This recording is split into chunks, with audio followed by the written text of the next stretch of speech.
tarde. Antes de mais nada, obrigado pelo convite, não só para este debate, mas também para contribuir para este livro. Esse convite é ainda mais valioso, ou pelo menos mais pertinente, no sentido em que era sabido, por parte de quem me convidou, que organizou o livro, que a minha perspectiva era bastante divergente da generalidade dos outros textos que estão presentes no livro. Penso que é mesmo o texto que mais destoa relativamente às perspectivas, que são, apesar de tudo, diversificadas, mas penso que o meu, apesar de tudo, vai mesmo numa direção completamente diferente, e que questiona grande parte dos pressupostos que são mais ou menos dados adquiridos nos outros textos. Eu procurei no meu texto, e procurei aqui também, questionar duas ideias fundamentais.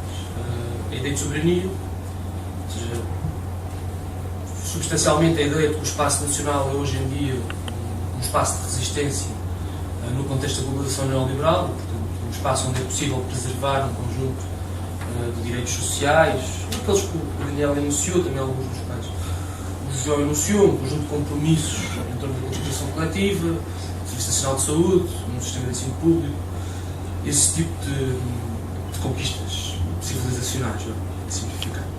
Portanto, essa ideia forte de que a soberania é hoje em dia um espaço privilegiado de resistência, e a outra ideia forte, que parece que também está mais ou menos plasmada nos textos e nas considerações presentes no livro, que a governamentalidade é o centro privilegiado do debate político e, portanto, o centro, o polo em torno do qual ela deve oscilar. Esse debate político deve oscilar e, portanto, o grande horizonte relevante quando se discute política. Ou seja, a ideia de que a política é sobretudo aquilo que acontece nas instituições, ou através das instituições do Estado, através da representação, através da delegação do voto, da representação de outra pessoa, de um conjunto de interesses diversos que compõem a sociedade. E ao questionar a ideia de soberania, e agora então retomo essa primeira ideia, interessa-me desde logo sublinhar isto, é que não há apenas, ou seja, não há ou deixa de haver a soberania, há graus diferentes de soberania. Em termos materiais, ou seja, partindo dessa ideia, a soberania no fundo é aquele interesse geral que está acima dos vários interesses particulares e que os arbitra. Esta é, penso eu, a concepção mais neutra e transhistórica do termo. Depois ela passou a ter um fundamento popular e nacional, ou seja, passou a ser sufragada, e a sua legitimidade passou a emergir precisamente desse sufrágio. Mas a soberania nacional do Estado português, tal como é naturalizada do Estado português, não desapareceu abruptamente quando o Troika aterrou em Portugal, quando a FMI aterrou no Portel. Esses graus de soberania foram sendo gradualmente subtraídos, sendo que é uma tese complicada, mas em 75 eu penso que o Estado português já não era plenamente soberano, no sentido em que, para salvaguardar o seu funcionamento e manter a economia portuguesa em funcionamento, foi forçado a negociar um conjunto de empréstimos externos, sem os quais poderia haver uma ruptura de pagamentos. E, portanto, no sexto governo provisório, na normalização da situação política portuguesa, já há a ideia de que o Estado português está a esgotar as suas reservas em divisas, acumuladas ao longo de muitos anos, através da política económica do Estado Novo, poderá ter de recorrer à sua reserva de ouro para negociar um empréstimo externo, e quando o faz, há um conjunto de instrumentos de soberania dos quais tem que abdicar. Ou seja, a negociação desse primeiro grande empréstimo externo no outono de 75, isto para, de alguma maneira, também arrumar uma das questões levantadas pelo João Rodrigues, foi que, precisamente, um conjunto de medidas de combate à inflação, um conjunto de medidas para equilibrar a balança comercial, nomeadamente impostos adicionais sobre produtos considerados de luxo, uma política de substituição de importações, etc. Todo esse tipo de medidas teve que ser posta na gaveta, vamos lá, foi das primeiras coisas a serem postas na gaveta, para negociar esse empréstimo externo, sem o qual, precisamente, não seria possível por manter em funcionamento essas conquistas civilizacionais, o Serviço Nacional de Saúde, também não havia, mas, enfim, um conjunto de despesas sociais do Estado. Aliás, é preciso dizer que um conjunto destas conquistas civilizacionais só foram possíveis no quadro da integração europeia. Poderíamos traçar um cenário alternativo, teria sido possível desenvolver o Serviço Nacional de Saúde à escala que ele se desenvolveu, obter aquelas magníficas performances em termos da mortalidade infantil, da cobertura, este tipo de coisas, sem o fluxo de fundos estruturais e de coesão que entraram neste país. Eu penso que não. Eu exemplo, andei numa faculdade, pois as infraestruturas foram construídas por dinheiro. Não sei exatamente o nome do programa, mas era uma destas coisas. E, portanto, esta vinculação das grandes conquistas civilizacionais à soberania e ao espaço nacional tem os seus limites. E essa própria soberania é historicamente variável e foi gradualmente subtraída das instâncias nacionais do governo nacional. Não acabou apenas e só quando começou o entendimento de torno do moral.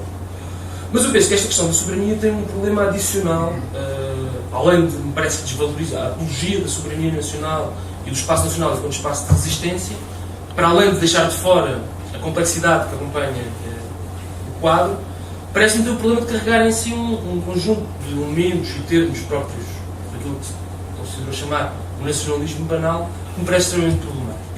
Eu penso que alguns dos textos vão mais longe nessa via do que outros, mas, por exemplo, este texto do Frédéric Lordon passa a vida a dizer que a Alemanha é isto, a Alemanha é aquilo, a Alemanha é aquilo outro, a Alemanha... E este tipo de banalização do uso da nação enquanto uma entidade e uma subjetividade é problemático, porque é nesse tipo de terreno em que o nacionalismo se banaliza que um conjunto de elementos, complexidade, que fazem parte do quadro político e económico com que nos confrontamos, são simplificados ao ponto da caricatura, e há um conjunto de problemas que são pura e simplesmente retirados do quadro, e a partir de uma certa altura já só temos Portugal contra a Alemanha, ou os países da periferia contra os países do centro, e perdemos de vista que há em todas as sociedades interesses contraditórios, variáveis, plurais, e que há dentro desse grande país que é a Alemanha várias sensibilidades, vários interesses, vários aliados possíveis, várias ideias, várias convergências. Aliás, a Alemanha é um dos países onde o questionamento da nação enquanto grelha fundamental de análise política e de compreensão do mundo é mais desenvolvido. Eu estive recentemente em Berlim, num encontro precisamente contra a nação, bastante interessante, por sinal, e havia uma vasta literatura, uma reflexão que ganhou um grande fogo, sobretudo na altura da reunificação, precisamente contra a ideia da grande Alemanha e ao meio disso contra a ideia de nação com tudo aquilo que ela implicava. Não tenho agora aqui condições para desenvolver isto tanto quanto gostaria, mas para dizer que esta questão do nacionalismo banal é geralmente também acompanhada por uma certa coloração moral na crítica do neoliberalismo. E não é casual, ou seja, quando se simplifica as coisas em termos de Alemanha, Portugal, etc., também geralmente há a tentação de fazer uma crítica ao neoliberalismo com base em termos como roubo, abuso, corrupção, as elites miúpes, enfim, este tipo de formulações. Me parece que é uma forma equivocada de considerar aquilo que está aqui em causa. Enfim, equivocada, não quero ser pouco grande, mas eu não vou por aí, vamos lá. Eu acho que o neoliberalismo tem um conjunto de pressupostos, interesses e horizontes estratégicos, que é sobretudo de uma estratégia que nós estamos a falar, que não se explicam através deste tipo de termos morais de abuso e de corrupção.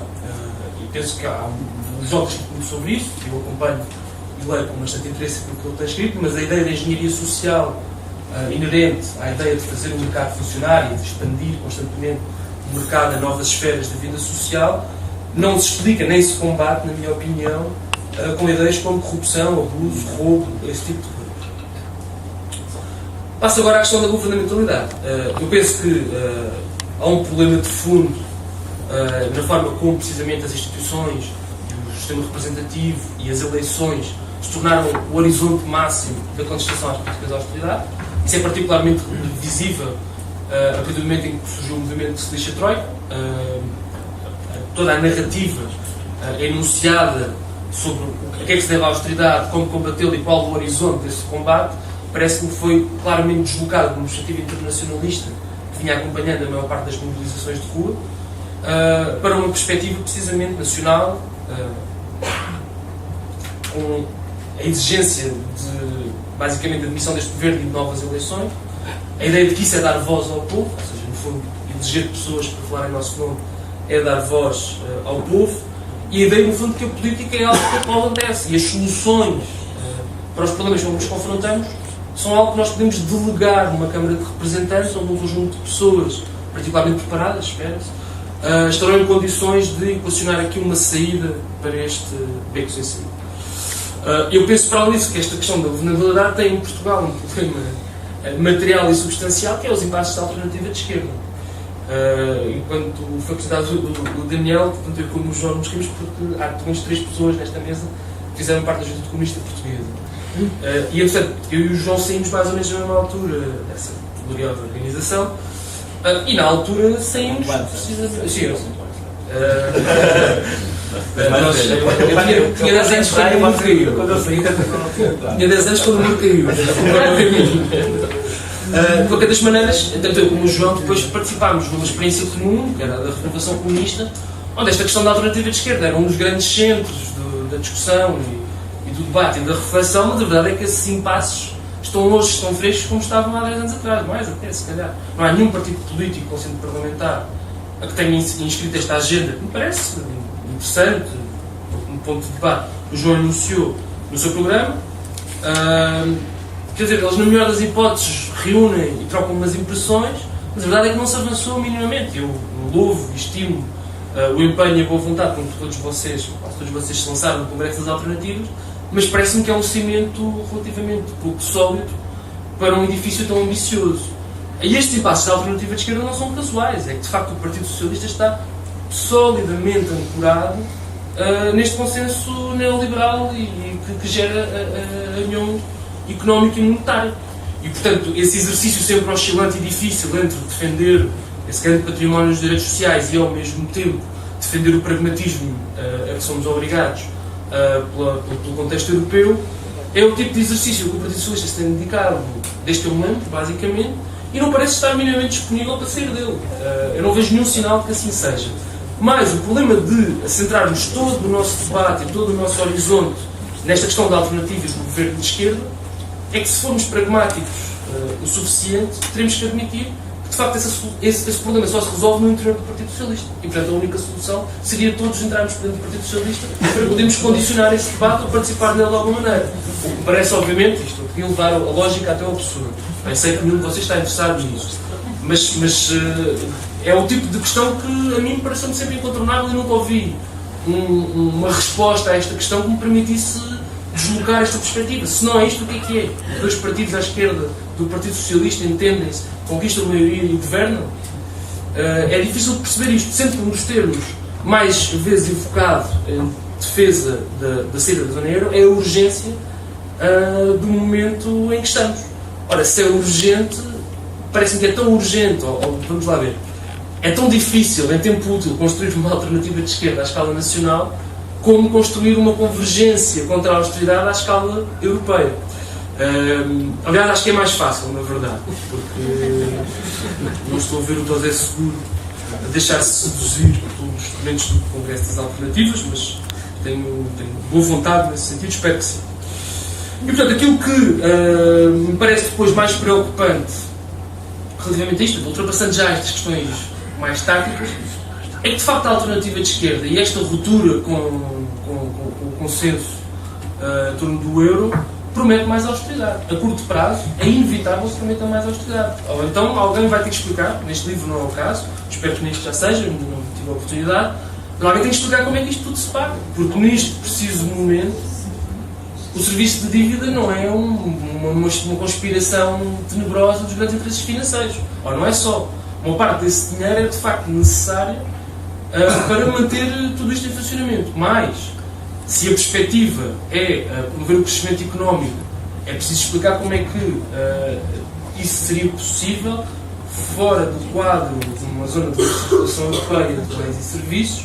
Ou seja, se um conjunto de fronteiras forem novamente levantadas, que é mais ou menos o que se prevê e se antecipa caso a zona euro entre em colapso, é difícil perceber como é que a balança comercial portuguesa não vai acusar esse estoque e como é que o crescimento económico, que supostamente a saída do euro viria permitir, e a desvalorização cambial viria permitir, como é que isso tudo se mantém. Portanto, eu até ver aquilo que antecipa é mais austeridade. E tenho dificuldades em perceber como é que um governo de esquerda vai conquistar uma maioria, explicando às pessoas que, pelo menos no curto prazo, vai ter quase certeza mais austeridade e no longo não sabemos. Penso que essa forma honesta e frontal como tu colocaste é fundamental para que este debate possa fluir minimamente. É complicado, não sabemos, há uma grande dose de incerteza, mas a curto prazo parece extremamente razoável antecipar que vai haver uma quebra no salário e no poder de compra real das pessoas. Mesmo admitindo que vão-se criar empregos, vai-se conseguir combater a compressão salarial através do aumento do desemprego, esse tipo de horizonte keynesiano e de esquerda, eu penso que mesmo assim é difícil perceber como é que se vai evitar mais austeridade. E este é o problema de um termo como a nossa economia, que é também algo que está mais ou menos plasmado no conjunto dos textos e que é basicamente o ponto entre a governamentalidade e a soberania sem conta, que é esta ideia de que todos nós partilhamos um interesse comum na performance da economia portuguesa. Ora, uma das questões que me pareceu mais interessante neste encontro que estive em Berlim é precisamente ouvir os testemunhos de pessoas que vinham da Turquia, do Brasil, e as pessoas explicaram, então, mas vocês, crescimento económico pujante, não se percebe muito bem como é que de repente tem estas explosões de descontentamento social. É que precisamente o crescimento económico não se distribui aritmeticamente pelo conjunto da população. E, portanto, há países onde está a haver um forte e robusto crescimento económico, mas isso não se repercute no nível de rendimento e na qualidade de vida da população desse país. E, portanto, eu temo também que haja aqui, eu bem sei que há um conjunto de políticas robustas, de provisão e de salário indireto, etc., mas eu vejo com algumas dificuldades como é que a nossa economia poderá ser um campo em que seja possível conciliar os interesses dos trabalhadores e dos patrões numa mesma aliança de classe. E se não, ou seja, se é necessário um conjunto de medidas de política económica, mesmo acabar, de emergência, a nacionalização da banca, a nacionalização do sistema energético, isso não ficou muito claro também no livro, até onde é que se irá nisso. Quer dizer, como é que a política de alianças sociais e políticas vagamente equacionada vai sustentar esse tipo de medidas que já vão bem para lá do quadro simplesmente de uma economia. Bom, acho que são muito mais complicadas e tenho algumas dificuldades em perceber como é que isso tudo se vai jogar, se vai antecipar esse cenário no momento de concorrer a eleições com esse programa ou se vai simplesmente manter uma relativa incerteza sobre isso e depois então logo se vê. Porque o então logo se vê acho que lhe favorece. Só para dar um exemplo de como a intervenção cidadã não decorre apenas à escala nacional, soubemos recentemente que as multinacionais portuguesas colocaram uma série de dinheiro em offshores na Holanda, etc. Essa informação foi, de facto, trabalhada e depois foi-nos enviada através de uma relação governamental holandesa na qual não trabalha nenhum português. Portanto, há uma esfera de intervenção de cidadã, não é o meu termo, mas há uma esfera de ação política, de conflituosidade, de convergência, de questionamento da austeridade, que é precisamente supranacional, que só funciona e só é efetiva porque é supranacional. E acho que é com base nesse tipo de esfera, nesse tipo de convergência, podemos procurar uma escala europeia para a luta e para a contestação à austeridade. Obrigado.